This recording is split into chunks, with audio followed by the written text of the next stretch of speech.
The Port Authority of New York and New Jersey is normally in the news for criticism or concerns that the riders in both states have. But some tweaks to the system may have finally addressed the long wait times. Buses are waiting less time in line. Riders aren't waiting nearly as long. And they say that this may lead to dramatic decrease in the wait time at the Port Authority bus terminal. So I went there, went to Manhattan, went during rush hour to try and check it out. There were still long lines of buses trying to get through the tunnel into the terminal, but passenger lines and wait times really did seem to be down. The first passenger that I spoke to said that the history of ridiculous waits has him a little hesitant to give them too much credit, but he still says things are getting better. One day is not going to change my mind on how they're operating. I fully hope they can figure it out. And as I talk to more people, even if they didn't want to give the Port Authority love, almost universally, they did admit that whatever they're doing is making things flow smoothly and they're not waiting nearly as long.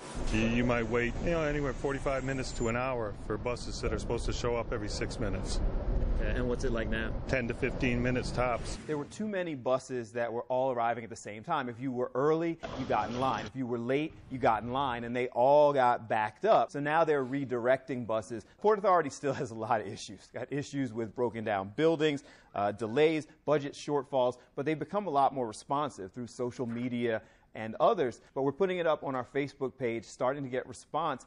Tell us what you think. Is this whole new tweaking to the system leading to some success at the Port Authority? What did you see on Twitter? What are people saying? Because my first reaction to this is maybe because they cleaned out some of the political hacks that were wiped out from Bridgegate, they're paying attention to bus schedules. It's possible. And social media, initially it's funny because there's so much anger towards the Port Authority that immediately the response was, no, I'm waiting in long lines. Things aren't that good. Yeah. But then when you explain what was actually going on, they all pretty much had to admit, oh yeah, I was only in line for 15 minutes today. I wouldn't go that far. They could always improve. Any line at all, first of all, is an inconvenience and no one likes it. We hate lines. But it's amazing when you look at the actual data and you look at people's perception, that things like crime, how different the two can be sometimes. With all that money that they're dumping in, this particular tweaking didn't really cost that much. Next, clean the bathrooms. Yeah.